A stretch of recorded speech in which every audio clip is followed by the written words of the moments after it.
행복한 자장을 만드는 힘, 청소력. 마쓰다 미스 히로지음. 제1장. 인생을 극적으로 변화시키는 청소력. 인생에 만족하고 있습니까? 방은 깨끗합니까? 이 책을 손에 넣은 당신에게 두 가지 질문이 있습니다. 당신의 인생에 만족합니까? 당신의 방은 깨끗합니까? 이 두 가지 질문에 예스라고 답할 수 있는 분은 드물다고 생각합니다. 자신의 인생에 100% 만족하진 않지만 방 안은 그럭저럭 생활이 가능하다면 다소 더럽더라도 이 정도면 괜찮지 라고 생각하는 분들이 대다수겠지요. 또는 나는 너무 깨끗한 방은 불편해. 사람 사는 곳인데 약간은 지저분한 구석도 있어야 마음이 놓여 라는 분도 있을지 모릅니다. 여기서 제가 여러분께 전하고 싶은 말이 있습니다.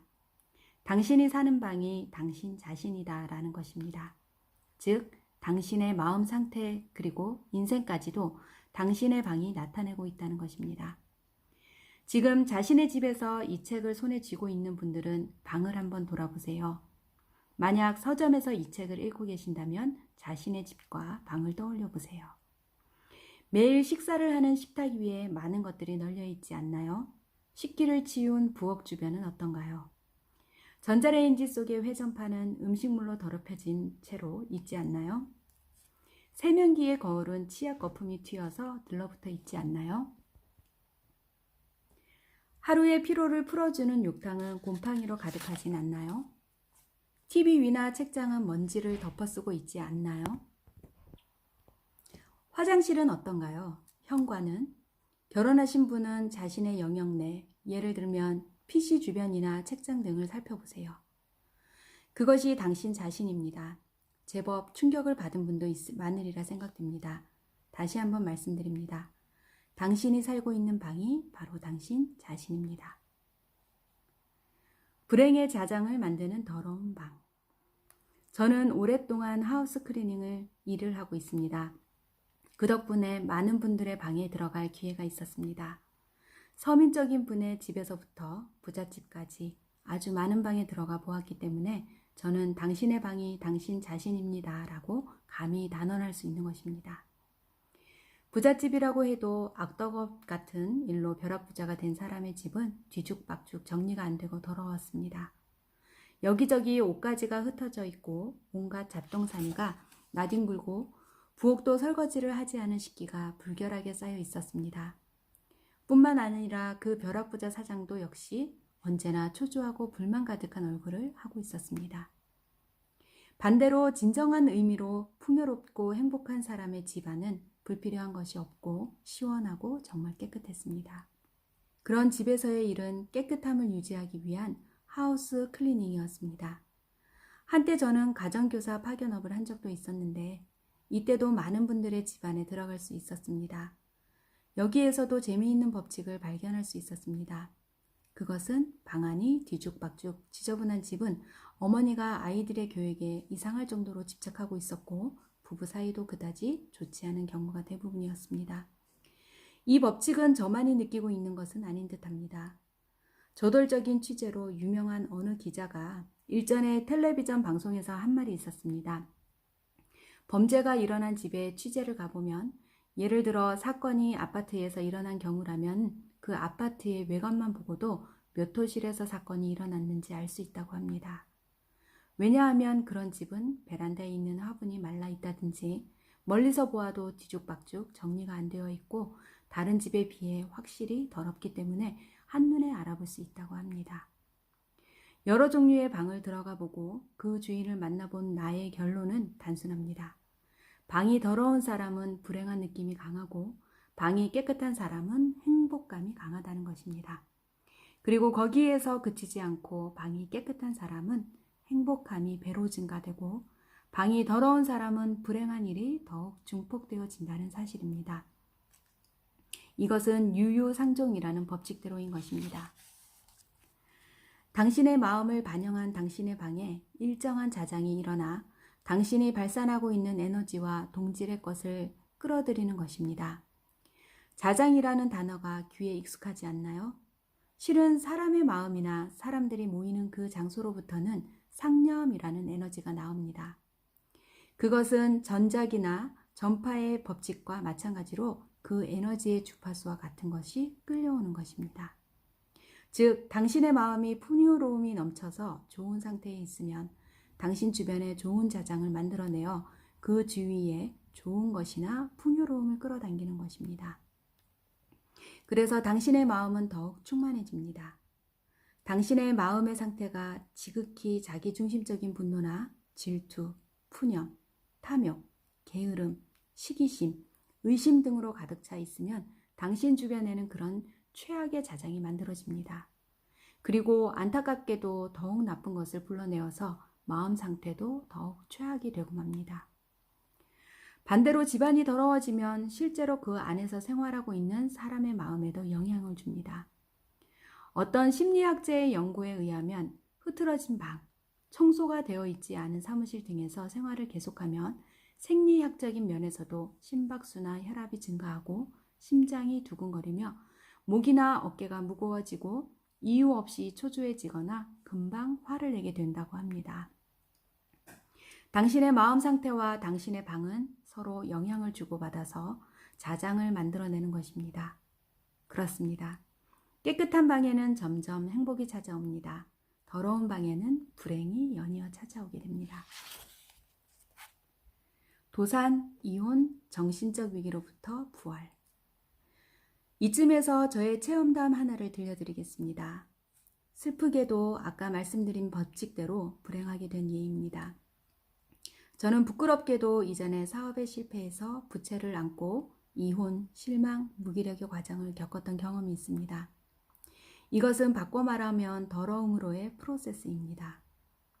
사업이 잘 되지 않으면 초조해지고 그 초조함은 바로 방이 더러워지고 난잡해지는 것으로 나타납니다.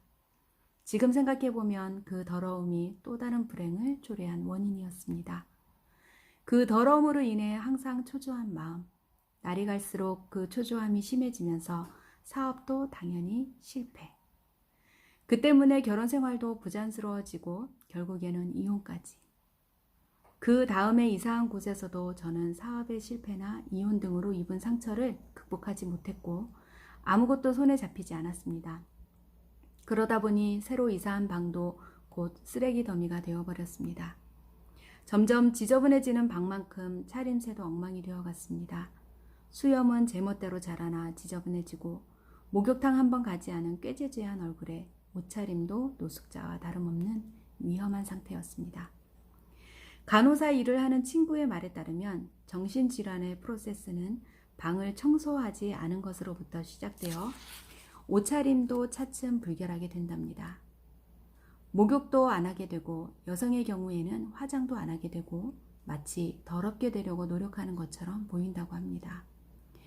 게다가 그들 사람들은 누군가가 자신의 방을 깨끗하게 하면 엄청 화를 낸다고 합니다. 그리고 치료를 통해 정신질환이 회복될 때에는 그 반대의 프로세스를 겪는다고 합니다. 우선 자기 스스로 목욕을 하고 청결해지려고 한답니다. 그 이야기를 듣고 저는 알 수 있어 라고 생각했습니다. 저의 부활도 완전히 똑같은 프로세스를 겪었으니까요. 다행히 정신질환까지는 가지 않았지만요. 제 부활의 계기는 고교 동창이었던 한 친구의 예기치 않은 방문에서 시작되었습니다. 그 친구는 제 방에 들어서자마자 이게 뭐야? 뭐가 이렇게 더러워? 라는 말과 함께 저의 용모를 훑어보더니 놀란 표정을 지으며 그냥 돌아가 버렸습니다. 그때 저는 뭐하러 온 거야? 저 자식은. 형편없는 놈이네 라고 생각했습니다. 그런데 그 다음날 그 친구가 여러 가지 청소 도구를 가지고 다시 찾아왔습니다. 너도 도와라 라고 하면서 저에게 걸레를 건네고 방 청소를 시작하는 것이었습니다. 나중에 알았지만 그 친구는 청소 전문 회사를 운영하고 있었습니다. 너무나 갑작스런 일에 어리둥절하고 있는 동안에 청소가 끝났습니다. 친구는 시원한 얼굴로 어때? 기분 좋지? 라고 말했습니다. 그때 저는 처음으로 시원하게 기분이 좋다는 상쾌감을 맛보았습니다. 이것이 청소에 눈을 뜨게 된 계기입니다. 무직이었던 제가 이 일을 계기로 청소업계에 발을 들여 놓게 되었습니다. 이 충격적인 체험으로 저는 방의 더러움을 방치해 놓았기 때문에 사업의 도산이나 이혼, 최종적으로 정신적 위기와 불행을 불러일으켰다는 교훈을 얻게 되었습니다. 제 경우에는 친구 덕분에 쓰레기 등의 불필요한 것을 치울 수 있었고 방도 깨끗해져서 훌륭히 부활할 수 있었던 것입니다.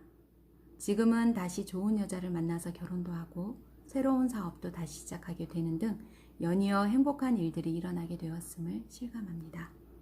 단지 청소를 했다는 것만으로 말입니다. 마이너스를 끌어들였던 방해 자장, 즉 마이너스의 방향으로 진행되었던 나의 운명이라는 전철을 청소로 멈추게 할 수 있었던 것이었습니다. 깨진 유리창의 법칙. 이 법칙을 증명하는 재미있는 실험이 있습니다. 1969년 스탠포드 대학의 심리학자 필립 짐바르도 교수에 의해 실행된 매우 흥미있는 실험이 그것입니다. 우선 치안이 비교적 허술한 골목을 고릅니다. 거기에 보존 상태가 동일한 2대의 자동차를 보닛을 열어놓은 채로 일주일간 방치해 두었습니다. 그중 한 대는 보닛만 열어놓고 다른 한 대는 고의적으로 창문을 조금 깬 상태로 놓고 두 자동차를 관찰하기로 한 것입니다. 일주일 후 두 자동차는 확연한 차이가 났습니다. 보닛만 열어둔 자동차는 일주일간 특별히 어떤 변화도 일어나지 않았습니다. 하지만 보닛을 열어놓고 차의 유리창을 깬 상태로 놓아둔 자동차는 그 상태로 방치한 지 겨우 10분 만에 배터리가 없어지고 연이어 타이어도 전부 없어졌습니다. 그리고 계속해서 낙서를 하거나 쓰레기를 버리고 부셔대서 일주일 후에는 완전히 고철 상태가 될 정도로 파손되고 말았습니다. 단지 유리창을 조금 파손시켜 놓은 것뿐인데도 그렇지 않은 상태와 비교해서 약탈이 생기거나 파괴될 가능성이 매우 높아진 것입니다. 게다가 투기나 약탈, 파괴 활동은 단기간에 급격히 상승하는 것을 알게 되었습니다. 이 실험에서 사용된 깨진 유리창이라는 단어로 인해 broken window라는 새로운 법칙이 만들어졌습니다. 차의 창문이 깨져 있는 상태가 마이너스 자장을 만들어내서 동질의 것을 끌어당기고 그것을 점점 상승시켜 간다는 무척 흥미로운 실험이었습니다. 낙서를 지움으로써 범죄율이 75%나 감소한 뉴욕시. 브로큰 윈도우 법칙은 나중에 세계 유수의 범죄 도시 뉴욕시의 치안 대책에 사용되었습니다. 지금으로부터 약 20년 전인 1980년대 뉴욕시에서는 연간 60만 건 이상의 중범죄 사건이 일어났습니다. 당시 여행객들 사이에서 뉴욕의 지하철은 절대로 타지 마라는 말이 공공연하게 나돌 정도로 뉴욕시의 치안은 형편없었습니다. 미국의 라토가스 대학의 갤린 교수는 이 브로큰 윈도우 법칙에 근거해서 뉴욕시의 지하철 흉악범죄를 줄이기 위한 대책으로 낙서를 철저하게 지우는 것을 제안했습니다. 낙서가 방치되어 있는 상태는 창문이 깨져 있는 자동차와 같은 상태라고 생각했기 때문입니다. 당시 교통국의 데빗간 국장은 갤린 교수의 제안을 받아들여서 치안 회복을 목표로 지하철 치안 붕괴의 상징이라고도 할 수 있는 낙서를 철저하게 청소하는 방침을 내세웠습니다. 범죄를 줄이기 위해 낙서를 지운다는 놀랄만한 제안에 대해서 교통국의 직원들은 우선 범죄 단속부터 해야 된다고 반발했습니다. 분명히 그렇게 생각하겠지요. 낙서도 문제지만 우선은 그런 작은 문제보다는 큰 문제인 흉악한 중범죄 사건을 어떻게든 빨리 단속하지 않으면 안 된다고 생각하는 것이 당연한 반응입니다. 그러나 강 국장은 낙서를 지우는 것을 철저하게 행하는 방침을 단행하였습니다. 지하철의 차량 기지에 교통국의 직원이 투입되어 무려 6,000대에 달하는 차량의 낙서를 지우는 그야말로 터무니없는 작업이 수행되었던 것입니다. 지하철 낙서 지우기 프로젝트를 개시한 지 5년째 되던 1989년 드디어 모든 낙서 지우기가 완료되었습니다. 낙서 지우기를 하고 나서 뉴욕시의 지하철 치안은 어떻게 되었을까요? 믿기 어렵겠지만 그때까지 계속해서 증가하던 지하철에서의 흉악범죄 발생률이 완만하게 되었습니다. 그러던 것이 2년 후부터는 중범죄 건수가 감소하기 시작했고 94년에는 절반 가까이 감소하였다고 합니다. 결과적으로 뉴욕의 지하철 중범죄 사건은 놀랍게 75%나 급감했던 것입니다. 그 후 1994년 뉴욕 시장에 취임한 루돌프 줄리아니 시장은 지하철에서 성과를 올린 범죄 억제 대책을 뉴욕시 경찰에 도입했습니다. 낙서를 지우고 보행자의 신호 무시나 빈캔을 아무데나 버리기 등 경범죄의 단속을 철저하게 계속한 것입니다. 그 결과 범죄 발생 건수가 급격히 감소했고 마침내 범죄 도시의 오명을 불식시키는 데 성공했습니다. 학교 붕괴를 막은 화장실 청소. 일본에서도 브로큰 윈도우 법칙을 통해 성공한 사례가 있습니다. 오사카의 한 공립중학교는 한때 붕괴 직전의 위기에 직면한 적이 있었습니다. 요시카와 씨는 차남이 이 학교에 입학한 것을 계기로 PTA, 학부모 교사 협의회의 임원에 취임했습니다. 요시카와 씨는 취임 직후 국내가 너무 황폐한 것에 대해 놀라움을 감추지 못했습니다. PTA의 임원으로서 무엇인가 하지 않으면 안 되겠다고 생각하는 그는 교장 선생님께 직접 교내를 순시하겠다고 말하고 정기적으로 학교 구석구석을 살펴보기 시작했습니다. 직접 순시를 통해 확인한 실태는 상상 이상이었습니다. 수업 중에 교내에서 자전거를 타고 돌아다니는 학생, 페인트 낙서로 엉망이 된 벽, 여기저기 깨진 상태로 방치된 유리창 등 그 수리비만도 어림잡아 1천만 원은 좋게 넘을 것 같았습니다. 교실 안도 예외는 아니었습니다. 수업 중인 교실에서도 여기저기 돌아다니는 학생들이 있는가 하면 아예 트럼프를 하거나 드라이기를 사용해서 머리를 만지고 화장을 하는 여학생도 있었습니다. 교탁 가까운 곳이 아니면 선생님의 목소리는 전혀 들리지 않았습니다. 수업 도중에 갑자기 울려대는 비상벨 소리는 선생님도 학생들도 익숙해져 버린 지 오래였습니다. 요시카와 씨는 이대로는 아이들의 미래가 위험하다는 생각과 함께 과연 개선책이 있다면 그것이 과연 무엇인지를 고민하면서 교내 순시를 계속하고 있었습니다. 그러다 문득 생각이 미치는 것이 있었습니다. 그것은 교내가 대단히 더럽다라는 것이었습니다. 학교 어디에서나 학생들이 먹다 버린 과자 부스러기가 나뒹구는 것을 쉽게 발견할 수 있었고 화장실 변기에는 학생들이 버린 담배꽁초가 수북히 쌓여 있었습니다. 그는 결의를 다졌습니다. 그것은 자기 혼자서라도 이 더러운 학교를 청소하자는 것이었습니다. 방과 후에 여기저기 흩어진 쓰레기를 줍는 것부터 시작했던 것이 하다 보니 교내의 화장실 청소까지 하게 되었습니다. 처음에는 요시카와 씨 혼자서 묵묵히 그 일을 시작했지만 시간이 흐르면서 PTA 임원 5, 6명 정도 참가하게 되었습니다. 그것은 마치 뉴욕시의 치안 대책의 학교판이라고 할 수 있을 것입니다. 그렇게 몇 주가 지나면서 조금씩 작은 변화가 일어나기 시작했습니다. 더러운 곳이 깨끗해져 가는 만큼 학교에서도 서서히 안정감이 보이기 시작한 것입니다. 그러는 중에 학생들도 아줌마 뭐해요? 라고 하나 둘 말을 걸어왔고 결국에는 자발적으로 청소에 참여하게 되었습니다. 그 일을 계기로 평소 될 대로 되라는 식으로 학업에는 흥미를 잃고 모든 일에 방관자적이던 아이들도 공부에 전향적인 태도를 가지게 되었습니다. 붕괴 직전의 위기에 처했던 학교가 청소를 통해 마침내 되살아난 것입니다. 청소력의 2가지 파워. 제가 실제로 겪은 체험과 뉴욕시의 지하철, 일본의 중학교 이야기에서 공통된 점이 있습니다.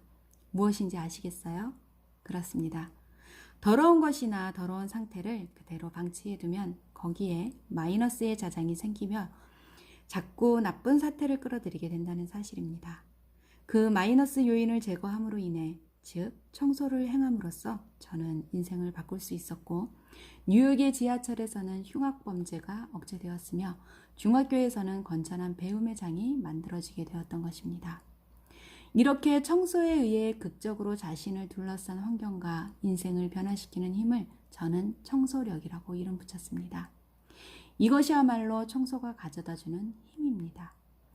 청소에는 분명히 힘이 있습니다. 주변 상황을 바꾸고 문제를 해결해 줍니다. 지금의 나에서 새로운 나의 모습으로 다시 태어나고 자신이 소망하는 인생으로 다가갈 수 있도록 하는 힘이 바로 이 청소력입니다. 이 청소력에는 두 가지 종류가 있습니다. 하나는 적극적으로 더러움을 제거함으로써 마이너스의 에너지를 없애고 문제를 해결하는 마이너스를 제거하는 청소력입니다. 그리고 다른 하나는 이 마이너스를 제거하는 청소력을 토대로 해서 그 위에 적극적으로 목적을 가진 플러스 에너지를 추가함으로써 강력하게 좋은 것을 끌어당기는 플러스를 끌어당기는 청소력입니다. 마이너스를 제거하는 청소력은 당신에게 점점 밑바닥으로부터 기어 올라와 본래의 능력을 발휘할 수 있는 파워를 제공합니다. 한편 플러스를 끌어당기는 청소력은 당신에게 어떤 꿈도 이루어주는 강운 파워를 제공합니다. 이 청소력의 두 가지 파워로 당신의 운명은 극적으로 호전되어 갈 것임에 틀림이 없습니다. 이 두 가지 파워의 구체적인 효과와 사용 방법은 제2장과 3장에서 이야기하겠습니다. 우선은 이 두 종류의 청소력을 사용한 궁극의 완성형, 저 디즈니랜드의 세계를 쌓아 올린 비밀을 소개하겠습니다. 디즈니랜드의 마법을 건 두 가지 청소력. 디즈니랜드에는 커스토디얼이라고 하는 청소 스태프가 있습니다. 이 커스토디얼에 의해 꿈의 세계 디즈니랜드의 기초가 만들어진 것입니다. 이 커스토에는 두 종류가 있습니다. 데이 커스토디얼과 나이트 커스토디얼이 그것입니다. 얼마 전 저는 가족들과 디즈니랜드에 갔다가 매우 감동적인 일을 경험했습니다. 몇 년 만에 다시 찾은 디즈니랜드. 더구나 가족과 함께 간 것은 처음이어서 무척 설레이는 마음이었습니다. 역에서 내리자마자 5살 딸아이는 벌써부터 달리기 시작했습니다. 얌전하게 좀 조심해서 가야지 하며 아이를 진정시켰지만 실은 35세인 제 마음도 아이만큼 들떠 있었습니다. 휴지 하나 없이 깨끗한 공원 안에 들어서기 무섭게 미키와 푸의 풍선을 사서 손에 쥔 딸과 저는 가슴에서 터져나오는 즐거운 함성을 억제할 수 없었습니다. 기대했던 퍼레이드 시작 시간이 다가오자 서둘러 패스트푸드점에서 먹을 것을 사들고 벤치에 자리를 잡았습니다. 그리고 입안 한가득 햄버거를 집어넣고는 이제나 저제나 퍼레이드의 시작을 기다렸습니다. 그런데 퍼레이드 시작 5분 전쯤에 예기치 못한 사고가 일어나고 말았습니다. 주스를 들고서 신이 나서 떠들어대던 딸이 발을 헛디는 바람에 퍼레이드를 잘 보려고 자리를 잡고 땅바닥에 앉아있는 손님들 바로 앞에 주스를 흘려버린 것입니다. 떨어뜨린 충격으로 플라스틱 뚜껑이 벗겨져 주스와 얼음 조각이 바닥에 쫙 흩어져 버렸습니다. 운 좋게 사람들에게 직접 주스를 엎지르진 않았지만 주스가 바닥에 앉아있는 사람들 쪽으로 서서히 흘러가는 것이 문제였습니다. 저와 아내의 얼굴에서는 순식간에 웃음이 사라지고 말았습니다. 어떻게 좀 해보라고 소리치는 아내와 어떻게 대응해야 할지 몰라 허둥대는 저, 그리고 그 모습을 보고는 울어대는 딸, 완전히 혼란 상태였습니다. 바로 그때였습니다. 옷은 괜찮으세요? 활짝 웃는 얼굴로 구세주처럼 등장한 이가 있었습니다. 바로 커스토였습니다. 그는 능숙하게 키친페이퍼 같은 것으로 싹싹 물기를 닦아내고 얼음 조각을 치워냈습니다. 그러자 기다렸다는 듯이 곧바로 마른 헝겊을 가진 다른 커스토가 나타나서는 눈 깜짝할 사이에 바닥을 훔쳐내서 원래 상태로 되돌려 놓았습니다. 그리고는 상쾌한 미소를 지으며 새 음료수를 가져다 드릴까요? 라고 묻고는 바람같이 자리를 떠나갔습니다. 저희 가족은 금세 주변에 폐를 끼쳤다는 사실도 잊어버리고 꿈의 나라에서 꿈같은 하루를 마음껏 즐길 수 있었습니다. 이 사건 이후 우리 가족이 디즈니랜드의 열성팬이 되었다는 것은 두말할 필요도 없었습니다. 이것이 데이 커스토디얼입니다. 일과 중에 빙글빙글 도는 퍼포먼스를 보면서 빗자루와 쓰레받기를 가지고 쓰레기와 휴지를 치우는 사람을 본 적 없으세요? 그 사람들이 데이 커스토디얼입니다. 이것은 청소력으로 이야기하면 플러스를 끌어당기는 청소력으로 깨끗한 공간을 유지하고 우리들의 꿈을 이루어주는 것입니다. 이렇게 즐거운 디즈니랜드의 꿈과 마법의 왕국을 지탱해 주는 것이 실은 폐점 후의 청소에 있다는 사실을 아십니까? 폐점 후 밤 0시부터 아침 7시까지는 낮 시간에 손님이 있는 상태에서는 할 수 없던 곳에 청소나 공원 내 설비의 철저한 관리와 정비를 합니다. 이 청소 스태프가 나이트 커스토디얼입니다. 나이트 커스토디얼의 사명은 원상복귀입니다. 하루 약 4만 명 이상의 손님이 방문하는 디즈니랜드는 아무리 수시로 쓸고 닦아도 금세 더러워지기 마련입니다. 나이트 커스토디얼은 우선 파크 내의 지면을 물로 씻어냅니다. 그리고 화장실의 변기, 외등의 내부나 세면실의 구석구석까지 고객들에게 잘 보이지 않는 곳을 중심으로 낮에는 할 수 없는 곳을 철저하게 청소하는 것입니다. 나이트 커스토디얼을 실제로 해본 사람들에게 들은 이야기인데 스페이스 마운틴 등 보통 때에도 어두워서 주위가 잘 보이지 않는 놀이기구의 안전까지도 전기를 켜고서 구석구석까지 청소를 한다고 합니다. 그들의 청소 목표는 아기가 기어다녀도 괜찮을 정도로 깨끗하게 하는 것이라고 합니다. 정말 놀랍죠? 이런 나이트의 청소를 토대로 한낮의 꿈과 마법의 천국을 실현시켜서 그 두근거림을 고객들에게 계속 제공하고 있는 것입니다. 이것을 청소력으로 이야기하면 마이너스를 제거하는 청소력에 해당합니다. 디즈니랜드는 오픈 당시에는 청소가 제대로 안 된 쓰레기 공원이었다고 합니다.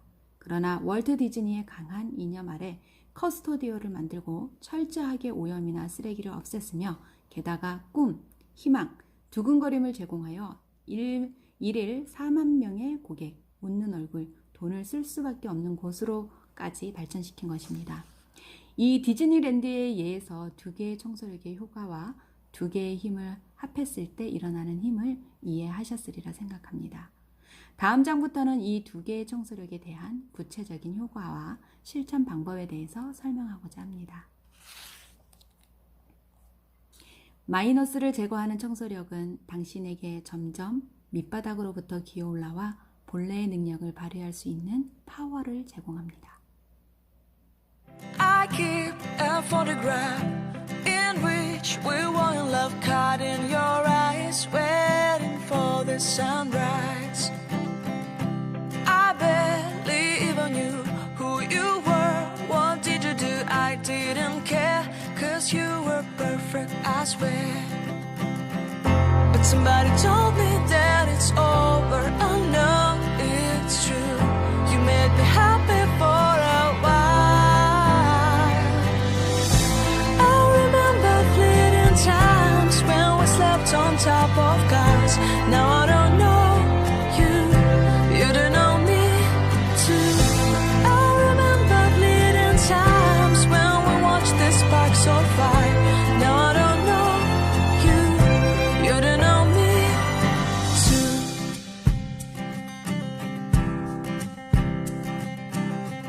Stars shone in our eyes like the lights of fireflies. We were obsessed and we felt warmth in our chests. Your heart was full of dreams. I barely even knew who you were. What did you do? I didn't care, 'cause you were perfect, I swear. But somebody told me that it's over.